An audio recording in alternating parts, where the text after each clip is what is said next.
Welcome my dear friends. स्वागत है आप लोगों का केमिकल रिएक्शंस और इक्वेशंस के सेकेंड वीडियो लेक्चर में। पहले लेक्चर में हम लोगों ने केमिकल रिएक्शंस और इक्वेशंस को समझा था और ये देखा था कि केमिकल इक्वेशंस को कैसे मोस्ट इंफॉर्मेटिव बना सकते हैं। आज हम लोगों को कुछ कैरेक्टरिस्टिक्स को समझना है केमिकल रिएक्शंस के। ठीक है, सबसे पहले हम लोग ये समझते हैं कि कैरेक्टरिस्टिक्स क्या होता है। देखिए, आप लोग जानते हैं कि केमिकल रिएक्शन जब भी होता है तो वहां पे बॉन्ड का रीअरेंजमेंट होता है। जैसे कहने का मतलब H2SO4 है और Zn है, इस दोनों को रिएक्ट करा लीजिए, क्या बनता है ZnSO4 प्लस H2। क्योंकि हाइड्रोजन की रिएक्टिविटी जिंक से क्या है, कम है, इसीलिए जिंक ने हाइड्रोजन को H2SO4 से रिप्लेस कर दिया और खुद उस जगह पे आके अटैच हो गया। ठीक है, और चूंकि हाइड्रोजन गैस है, ये H2 के फॉर्म में इवॉल्व हुआ और इसमें अपसाइड का एरो इसलिए दिया गया है, गैसेज आर लाइट और लाइट गैसेज हैं, इसलिए वो ऊपर उठने का टेंडेंसी दिखलाएगा। अब ध्यान से देखिए, हाइड्रोजन जो है वो SO4 यानी सल्फेट के साथ कॉम्बिनेशन में था। ठीक है, यानी इसके साथ ये अपने इलेक्ट्रॉन्स को शेयरिंग किए हुआ है और जिंक अकेला है, किसी के साथ ये नहीं कंबाइंड है, यहां पे एकदम अकेला है, ये अलोन है। रिएक्शन के बाद क्या हुआ कि चूंकि हाइड्रोजन कम रिएक्टिव है जिंक के कंपैरिजन में, जिंक क्या करता है, हाइड्रोजन को यहां से रिमूव करा देता है और खुद जुड़ जाता है SO4 के साथ, सल्फेट के साथ। और हाइड्रोजन क्या करता है, दोनों हाइड्रोजन आपस में ही शेयरिंग कर लेता है। ठीक है, एक एक इलेक्ट्रॉन दोनों के पास है, दोनों आपस में ही क्या कर लिया, शेयरिंग कर लिया। अब ये बताइए कि क्या आपको ये बॉन्ड टूटा है, ये बॉन्ड बना है, ये बॉन्ड विजिबल हो सकता है क्या? ये बॉन्ड तो बिल्कुल भी विजिबल नहीं होगा। ओके, तो जब भी केमिकल रिएक्शन होता है तो वहां पे आपको कुछ फीचर्स विजिबल हो सकते हैं। फीचर्स आपको क्या हो सकता है, ऑब्जर्व हो सकता है। उन फीचर्स को हम लोग क्या कहते हैं, कैरेक्टरिस्टिक्स ऑफ केमिकल रिएक्शंस। जब भी केमिकल रिएक्शन होगा, उस रिएक्शन के दौरान कुछ फीचर्स आपको ऑब्जर्व होगा, उस फीचर्स को हम लोग बोलेंगे कैरेक्टरिस्टिक्स ऑफ केमिकल रिएक्शंस। ठीक है, तो याद रखिएगा। और केमिकल रिएक्शंस के कैरेक्टरिस्टिक्स में हम लोगों को 5 पॉइंट स्टडी करना है। कितने पॉइंट स्टडी करने हैं? 5। तो चलिए देखते हैं सब पॉइंट को एक एक करके। तो आइए फ्रेंड्स, देखते हैं इन 5 कैरेक्टरिस्टिक्स को। पहला कैरेक्टर है इवोल्यूशन ऑफ गैस, दूसरा है चेंज इन कलर, तीसरा है चेंज इन स्टेट, चौथा है चेंज इन टेम्परेचर और 5वां है फॉर्मेशन ऑफ प्रेसिपिटेट। इन 5 को हम लोगों को एक एक करके देखना है और समझना है। तो सबसे पहले हम लोग स्टार्ट करेंगे इवोल्यूशन ऑफ गैस को। तो चलिए देखते हैं पहला character, evolution of gas. Evolution of gas का मतलब क्या होता है? इवॉल्व मतलब हुआ बाहर निकलना, और किसके बाहर निकलने की बात की जा रही है, तो एक गैस की। देखिए, एक सिंपल सा रिएक्शन, जिंक को रिएक्ट कराइए सल्फ्यूरिक एसिड के साथ। यहां पर क्या होगा, हाइड्रोजन की रिएक्टिविटी कम है, जिंक क्या करेगा, हाइड्रोजन को हटा के खुद ऐड हो जाएगा सल्फेट के साथ और हाइड्रोजन क्या होगा आपका, अलग हो जाएगा। चूंकि ये काफी लाइट गैस है, ये ऊपर उठता हुआ दिखलाई देगा। कहने का मतलब ये है कि जब भी आप सल्फ्यूरिक एसिड के साथ जिंक को रिएक्ट कराइएगा तो आपको एक गैस ऊपर उठता हुआ दिखलाई देगा। यही ऊपर उठता हुआ गैस इस बात का सबूत है, इस बात को प्रूफ करेगा कि यहां पर केमिकल रिएक्शन हुआ है।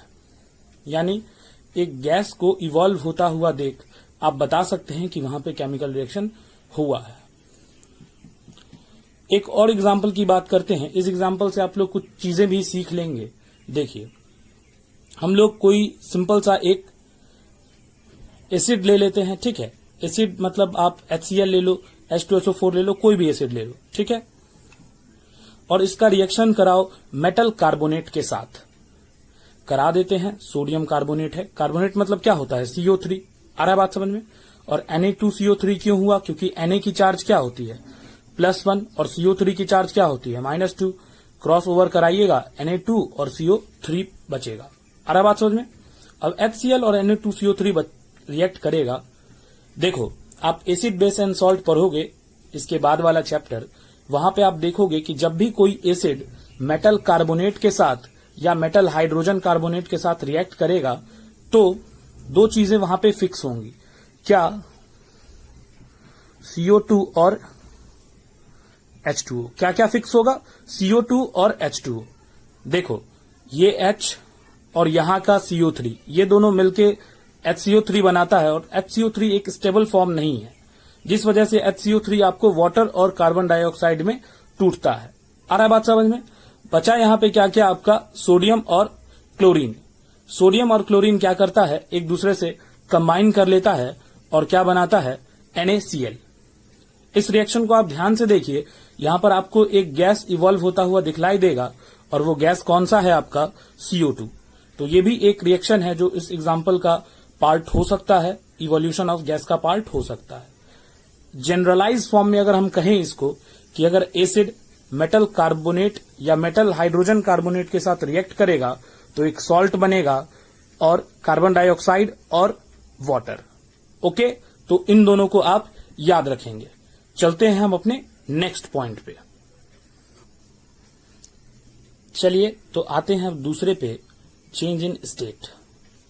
बहुत सिंपल है ये, जहां पर देखिए सब्सटेंस के स्टेट में चेंज आए, ठीक है, वो सॉलिड से लिक्विड में, लिक्विड से गैस में या फिर सॉलिड से गैस में, कोई भी स्टेट में परिवर्तन आएगा, चेंज आएगा, तो वहां पे आप समझेंगे कि केमिकल रिएक्शन हुआ है। जैसे सिंपल सा एक एग्जांपल आपको मैं दूं, बर्निंग ऑफ कैंडल।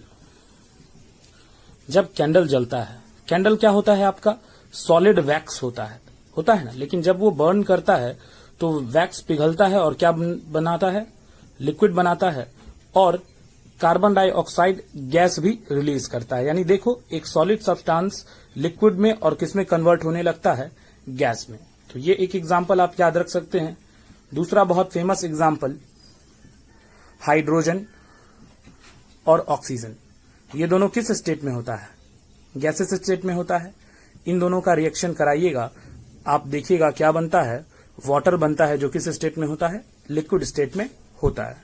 आ रहा है बात समझ में? यानी कि ऐसा आप देखोगे कि एक कंटेनर लेना, उस कंटेनर में हाइड्रोजन ऑक्सीजन को रख देना, थोड़ी देर बाद देखना तो वहां पे आपको मिलेगा कि वाटर बन गया है। यानी कि दो आपने जो रखा था वो गैसियस सब्सटेंसेस को रखा, बट आपको वहां पे थोड़ी देर के बाद मिला कैसा सब्सटेंस, लिक्विड सब्सटेंस मिला। यानी कि सब्सटेंस के स्टेट में बदलाव आ गया। अगर सब्सटेंस के स्टेट में बदलाव आएगा तो आपको समझ जाना है कि वहां पे केमिकल रिएक्शन हुआ है।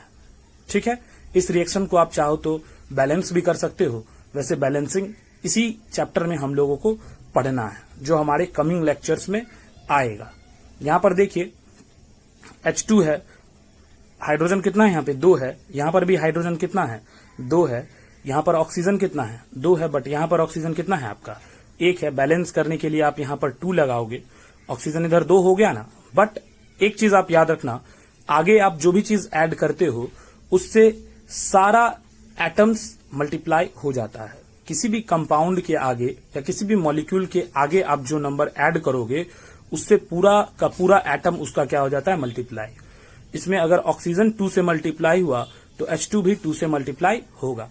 हाइड्रोजन भी कितना हो गया, इधर आपका 4 हो गया, इधर हाइड्रोजन कितना है, 2 है, तो हाइड्रोजन को 4 करने के लिए इधर क्या करना होगा, 2 से मल्टीप्लाई। अब कह सकते हैं कि ये इक्वेशन क्या है, आपका बैलेंस है।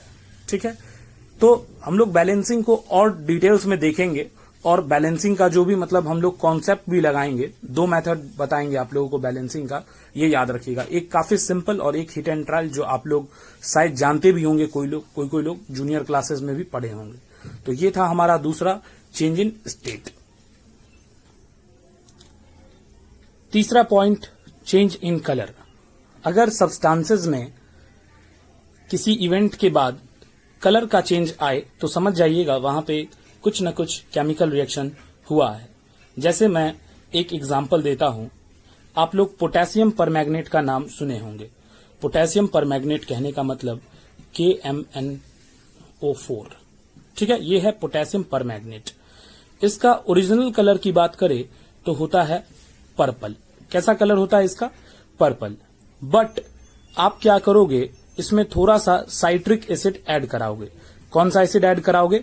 Citric acid. आप देखोगे कि इसका कलर जो है वो पर्पल से कैसा हो जाएगा? कलरलेस, यानी कि इसकी कलर जो है वो चली जाएगी। पोटेशियम परमैंगनेट लेना, साइट्रिक एसिड, या फिर आप उसमें नींबू भी डाल सकते हो, because lemon also contain citric acid. नींबू जैसे ही आप उसमें डालोगे थोड़ा सा, आप देखोगे कि उसका कलर क्या होगा? गायब हो जाएगा। और भी एग्जाम्पल्स आप इसमें याद रख सकते हो, जैसे कि मैं आपको एक एग्जाम्पल बताऊं। आयरन का रिएक्शन कराओ कॉपर सल्फेट के साथ, ठीक है। इसका कलर होता है ब्लू। कैसा कलर होता है इसका? ब्लू, नीला रंग का होता है ये। बट जब आप ये रिएक्शन कराओगे, आपको मालूम है कि आयरन का रिएक्टिविटी जो है वो कॉपर से क्या है? ज्यादा है। आयरन कॉपर को उसके जगह से रिप्लेस कर देगा। क्या आ जाएगा यहाँ पे? FeSO4 हो जाएगा, और क्या बनेगा आपका? Cu। देखो इसका कलर पहले क्या था? ब्लू था। अब इसी सब्सटेंस का क्योंकि बॉन्ड चेंज हो गया है ना, तो जो अभी सब्सटेंस था उसका कलर कैसा था? ब्लू। और बॉन्ड चेंज हुआ। बॉन्ड चेंज मतलब कि कॉपर जो पहले आपका जुड़ा हुआ था सल्फेट के साथ, वो अलग होकर के कौन सा सब्सटेंस जुड़ा सल्फेट के साथ? आयरन जुड़ा है, ठीक है। तो इसका कलर ब्लू से किस में कन्वर्ट हो जाएगा? ब्लू ग्रीन, ठीक है। यानी कि चेंज इन कलर आ रहा है यहां पर भी। कोई दिक्कत यहां तक? एक और एग्जाम्पल आप ले सकते हो। पोटेशियम डाइक्रोमेट का आप लोग नाम सुने होंगे। पोटेशियम डाइक्रोमेट, जिसका बोल सकते हो कि फॉर्मूला होता है K2Cr2O7। ये है पोटेशियम डाइक्रोमेट। इसका कलर होता है ऑरेंज। कैसा कलर होता है ये? ऑरेंज होता है इसका। अगर आप इससे सल्फर डाइऑक्साइड पास कराओगे तो इसका कलर ऑरेंज से ग्रीन हो जाएगा, ठीक है। इसका कलर क्या हो जाएगा? Orange to green. तो ये भी एक एग्जाम्पल है जिसको आप लोग याद रख सकते हैं। आते हैं 4 पॉइंट पे, चेंज इन टेम्परेचर। कई बार आपको टेम्परेचर में भी बदलाव देखने को मिल सकता है। जैसे एक छोटा सा एग्जाम्पल है हमारे पास, कैल्शियम ऑक्साइड CaO, ठीक है। इसका रिएक्शन अगर हम कराते हैं वाटर के साथ तो बनता हुआ दिखलाई देता है कैल्शियम हाइड्रो ऑक्साइड, ठीक है। एक टेस्ट ट्यूब लेना, कहने का मतलब वहां पे आप कैल्शियम ऑक्साइड लेना, ठीक है, और इसमें ऐड करा देना क्या? वाटर, ठीक है। तो आप देखोगे जब आप ये दोनों को ऐड कराओगे, उसके बाद आप इसको टच करोगे इस टेस्ट ट्यूब को, तो थोड़ा आपको ये हॉट लगेगा। क्या लगेगा? ये आपको हॉट लगेगा। हॉट लगा इसका मतलब क्या है? इसकी टेम्परेचर जो है वो इंक्रीज कर गई। इसकी टेम्परेचर क्या हो गई? इंक्रीज कर गई। यहां पर आपको हीट इवॉल्व हुआ दिखलाई दिया। कैसा दिखलाई दिया? हीट इवॉल्व होता हुआ। आ रहा बात समझ में? यानी हीट यहां पे बाहर निकलता हुआ दिखलाई दिया। तो रिएक्शंस ऐसे भी होते हैं जहां पे आपको रिएक्शन के बाद हीट बाहर निकलता हुआ महसूस हो, ऑब्जर्व हो, और रिएक्शंस ऐसे भी होंगे जहां पे आपको ऐसा लगेगा कि हीट देना पड़ा है वहां पे, ठीक है। वहां पे आपको क्या करना होगा? हीट देना होगा। मतलब रिएक्शंस दो तरह के हो जाएंगे टेम्परेचर के आधार पे। एक ऐसा जिसमें हीट बाहर निकले, और एक ऐसा जहां पर हीट एब्जॉर्ब हो। जहां पर हीट एब्जॉर्ब होगा यानी कि वहां पे आपको हीट देना होगा, वैसे रिएक्शंस को हम लोग एंडोथर्मिक रिएक्शन बोलेंगे। और जहां पर हीट बाहर निकलेगा, ठीक है, वैसे रिएक्शंस को एक्सोथर्मिक रिएक्शन बोलेंगे। तो ये रिएक्शन किस तरीके का है? ये एक्सोथर्मिक है, क्योंकि यहां पर हीट क्या निकलता हुआ दिखलाई दिया है? बाहर निकलता हुआ दिखलाई दिया है, ठीक है। एक दो और एग्जाम्पल समझ लीजिए। जैसे मैं एक छोटा सा एग्जाम्पल आपको बताऊं, फोटोसिंथेसिस का आप लोग जानते हो। मैं फोटोसिंथेसिस को बताता हूं कि वो एक्सो होगा या वो एंडो होगा। ध्यान से देखिए, कार्बन डाइऑक्साइड होता है वहां पे, और क्या होता है आपका? वाटर होता है। ये दोनों रिएक्ट करता है, बट रिएक्ट क्या ऐसे ही कर जाता है? यहाँ पे कंडीशंस चाहिए ना आपको। यहाँ पे आपको क्या क्या चाहिए होता है? यहाँ पे आपको सनलाइट चाहिए होता है, यानी कि आपको सनलाइट का हीट यहाँ पर चाहिए। अगर क्या सनलाइट नहीं होगा तो ये रिएक्शन हो जाएगा क्या? ये जो ग्लूकोज में आपका कन्वर्ट करता था और यहाँ पर जो रिलीज होता था आपका ऑक्सीजन, ये रिएक्शन क्या बिना सनलाइट के हो सकता है? नहीं हो सकता। यानी कि ये रिएक्शन में हीट रिक्वायर्ड है। तो ऐसे रिएक्शंस को आप क्या बोलोगे? एंडोथर्मिक। जहां पे हीट रिक्वायर्ड होगा वैसे रिएक्शन को बोलेंगे एंडोथर्मिक, और जहां पे हीट मिलेगा आपको वैसे रिएक्शन को बोलेंगे एक्सोथर्मिक। एक दो और एग्जाम्पल आप लोग देख सकते हैं, ध्यान दीजिएगा। चलिए देखते हैं एक दो और एग्जाम्पल्स इसके, जैसे कि मान लो जिंक है और आपका H2SO4 है, यानी कि जब भी आपका एसिड के साथ एक मेटल का रिएक्शन होता है तो क्या क्या बनता था, जिंक SO4 के साथ कंबाइन कर गया, ZnSO4 बना और क्या रिलीज हुआ यहाँ पे H2। देखो जब भी ऐसा रिएक्शन होगा, यानी कि मेटल को आप कराओगे एसिड के साथ रिएक्शन, मेटालिक सॉल्ट बनता है, हाइड्रोजन गैस रिलीज होता है और यहाँ पे हीट भी निकलता हुआ दिखलाई देता है। ठीक है, तो ये जो है आपका ये रिएक्शन कैसा हो जाता है, एक्सोथर्मिक, क्योंकि यहाँ पे हीट प्रोड्यूस हो रहा है। जिसमें भी हीट आपका समझो कि प्रोडक्ट साइड में होगा वो रिएक्शन एक्सोथर्मिक होता है, और जिसमें भी हीट आपका रिएक्टेंट की तरफ होता है वो एंडोथर्मिक होता है। रिएक्टेंट की तरफ है हीट, यानी कि वो ये बात को सुनिश्चित करता है कि हीट वहां पे क्या है, जरूरत है। ठीक है, हीट की वहां पे क्या है, आवश्यकता है उस रिएक्शन को कैरी कराने के लिए, यानी उस रिएक्शन के हैपनिंग के लिए हीट की वहां पर क्या है, आवश्यकता है। इस बात को समझिएगा। एक बहुत फेमस क्वेश्चन एग्जाम में आता है कि रेस्पायरेशन एक्सोथर्मिक कैसे होता है, इस बात को प्रूव करें। ठीक है, पहले तो मैं ये समझता हूं कि आप लोगों को ये बात नहीं आ रहा होगा कि रेस्पायरेशन क्या है, एंडोथर्मिक या एक्सोथर्मिक। अगर आ रहा है तो ये बहुत अच्छी बात है, मैं इस तरह से बताऊंगा कि आप लोगों को नहीं आ रहा हो। ठीक है, मैं ये मान के बनाऊंगा कि आप लोगों को ये चीज नहीं आता, मुझे ये आप लोगों को बताना है। चलिए देखिए, रेस्पायरेशन में क्या होता है कि आपका जो भोजन है, भोजन किस फॉर्म में है, ग्लूकोज के फॉर्म में है, C6H12O6। ठीक है, ये ऑक्सीजन के प्रेजेंस में टूटता है। आ रहा बात समझ में? और क्या क्या प्रोड्यूस होता है यहां पर, प्रोड्यूस क्या क्या होता है, तो यहां पर प्रोड्यूस होता है कार्बन डाइऑक्साइड, वाटर और एनर्जी। तो देखो जहां पर भी एनर्जी रिलीज होता है वैसे रिएक्शन को क्या बोलते हैं, एक्सोथर्मिक। ये एक ऐसा रिएक्शन है जहां पे एनर्जी क्या हो रहा है, रिलीज हो रहा है। ठीक है, तो इस रिएक्शन को याद रखना है कि ये रिएक्शन आपका कैसा है, exothermic. Wherever energy is released और energy is produced, that reaction is called an exothermic reaction. उस रिएक्शन को क्या बोलेंगे, एक्सोथर्मिक। एक और एग्जाम्पल मुझे याद आ रहा है, ध्यान से देखिए, बेरियम हाइड्रोक्साइड। बेरियम हाइड्रोक्साइड का फॉर्मूला आता होगा आप लोग को, नहीं आता है तो इधर देखिए, बेरियम का चार्ज है +2, हाइड्रोक्साइड का चार्ज है -1, क्रॉस ओवर कराइएगा, Ba1 हो जाएगा और OH क्या हो जाएगा, 2। कुछ बच्चे ऐसे भी इसको लिख सकते हैं, BaOH का ट्वाइस, ये गलत हो जाएगा बाबू, क्योंकि यहाँ पे जो आपने 2 लगाया है वो किसके नीचे है, केवल H के नीचे है।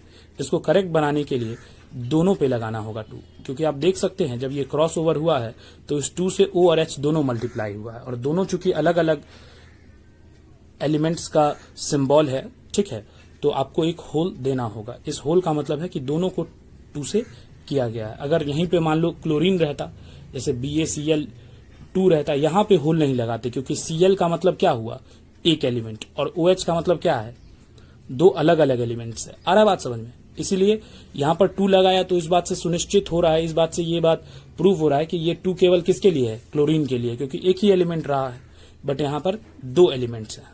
देखिए एग्जाम्पल में बता रहा हूं, बेरियम हाइड्रोक्साइड है और एक अमोनियम क्लोराइड है। ठीक है, देखिए अमोनियम में और अमोनिया में अक्सर कंफ्यूजन आता है, तो उस कंफ्यूजन को दूर रखिए। अमोनिया जो होता है आपका वो होता है NH3, और अमोनियम जो होता है आपका वो होता है NH4।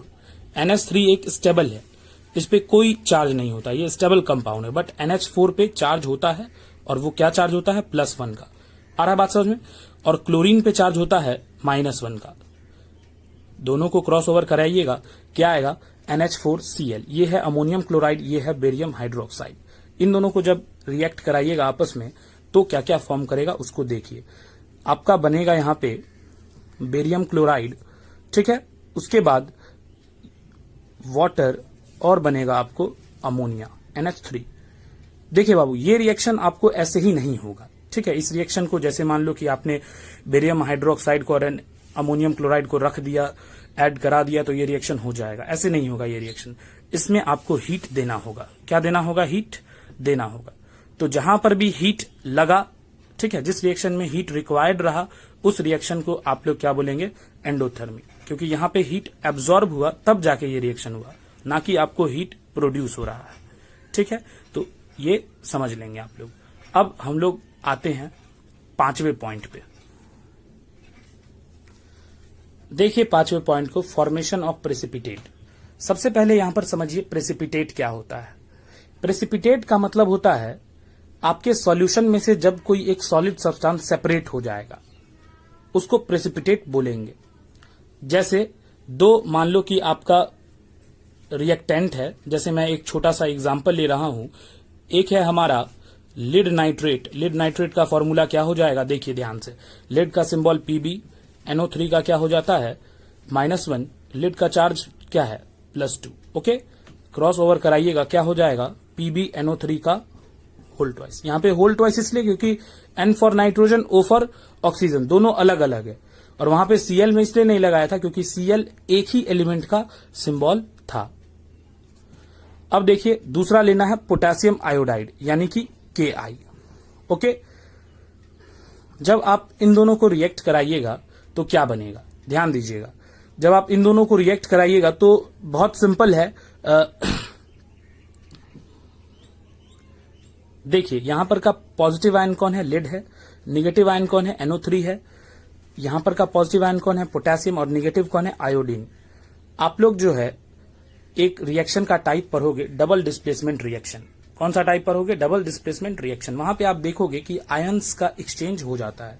आयंस का एक्सचेंज कहने का मतलब कि इसका पॉजिटिव इसके निगेटिव के साथ चला जाएगा और इसका पॉजिटिव इसके निगेटिव के साथ, दोनों का आयंस एक्सचेंज हो जाता है। अब देखो पॉजिटिव निगेटिव के ही साथ जाएगा, ये सबको पता होगा, क्योंकि पॉजिटिव और निगेटिव क्या करता है, अट्रैक्ट करता है। वैसे ही जो आपका पॉजिटिव पॉजिटिव या निगेटिव निगेटिव होगा वो रिपेल करेगा। ओके, अब देखिए लीड यहां पे आयोडीन के साथ जाएगा तो आपको मालूम होगा कि लीड का चार्ज है +2 और आयोडीन का -1। आ रहा बात समझ में? क्रॉस ओवर कराइएगा, PbI2 बन जाएगा। और क्या बनेगा, ध्यान दीजिए, K चला जाएगा NO3 के साथ और बन जाएगा KNO3। ओके, यहां पर PbI2 जो है आपका वो क्या है, एक प्रेसिपिटेट है, वो भी किस कलर का, येलो कलर का। तो आप लिख सकते हो इसको येलो PPT शॉर्ट फॉर्म में। ओके, ये आपका एक प्रेसिपिटेट है येलो कलर का, लीड आयोडाइड। एक और एग्जांपल आप लोग देख सकते हैं। ये क्या है आपका, सल्फ्यूरिक एसिड है। ठीक है, ये क्या है आपका, बेरियम क्लोराइड है। इन दोनों का रिएक्शन कराइएगा तो आपको बेरियम सल्फेट बनेगा। बेरियम का चार्ज मैंने बताया है +2, तो बेरियम सल्फेट हो गया। और क्या बनेगा आपका, HCl। ओके, बेरियम सल्फेट जो है आपका वो एक प्रेसिपिटेट है, वो भी किस कलर का, व्हाइट कलर का। इसको लिख सकते हो आप व्हाइट PPT। अब देखो प्रेसिपिटेट को हम लोग एक डाउन साइड का एरो से शो करेंगे। क्यों? क्योंकि प्रेसिपिटेट मतलब मैंने बताया कि एक सॉलिड सब्सटेंस जो सेपरेट हो जाएगा आपके सॉल्यूशन से, उसको हम लोग बोलते हैं प्रेसिपिटेट। तो सॉलिड है, इसकी डेंसिटी क्या होगी, ज्यादा होगी। ये किधर जाना चाहेगा, बॉटम में जाना चाहेगा, इसीलिए आप प्रेसिपिटेट में एक डाउन साइड का एरो दे देते हो। तो ये था हमारा फॉर्मेशन ऑफ प्रेसिपिटेट। अब देखो किसी का, मैं आपको हमेशा बोलते रहता हूं चार्ज के बारे में। देखो किसी किसी का चार्ज होता है, लोगों को मालूम नहीं होता। तो उस कंडीशन में आप क्या कर सकते हो, कैसे निकाल सकते हो।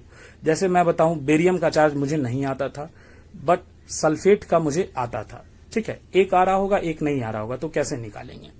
तो ध्यान से देखो, बेरियम है और ये सल्फेट है। जो आ रहा है आपको उसका चार्ज लिख दो, क्या हो गया, -2 है सल्फेट का। बेरियम का नहीं पता, इसलिए मैं बेरियम को क्या ले लेता हूं, X ले लेता हूं। ओके, और चूंकि ये स्टेबल कंपाउंड है, इसकी होल चार्ज क्या होगी, नेट चार्ज 0 होगी। आप X का वैल्यू क्या ले सकते हो, +2, यानी बेरियम का चार्ज क्या हो जाएगा आपका, +2। ओके, इसी तरीके से आपको सल्फेट का भी नहीं आ रहा होता तो आप सल्फेट का भी निकाल सकते हैं हाइड्रोजन में डाल के। ठीक है, जैसे H2SO4 ले लो। ओके, हाइड्रोजन की क्या है चार्ज, +1। 2 हाइड्रोजन है तो क्या हो जाएगा, +2 हो जाएगा। सल्फेट का नहीं पता तो सल्फेट को आप X लेट कर लो, +X, और टोटल कितना, 0। X की वैल्यू क्या हो जाएगी, ये 2 उधर जाएगा, -2 हो जाएगा X का हमारा वैल्यू, यानी सल्फेट का क्या है, -2। कुछ कुछ आप लोग याद रखेंगे, बस हाइड्रोजन हो गया, ऑक्सीजन हो गया, इसी तरीके का कुछ कुछ आपको केवल याद रखना होता है, सारा नहीं। ठीक है, तो इस लेक्चर में हम लोग इतने पे ही रहने देंगे। 5 हमने देखा है कैरेक्टरिस्टिक्स। इन 5 कैरेक्टरिस्टिक्स को आप लोग समझ लेंगे अच्छे से, because examination point of view से भी इंपॉर्टेंट है, या फिर आप कॉम्पिटिटिव व्यू से भी देख रहे हो तो उस व्यू से भी। ठीक है, तो अगर ये आप लोगों को अच्छा लगा होगा तो आप लोग मेरे चैनल को लाइक, सब्सक्राइब और शेयर जरूर करें। That's all, thank you.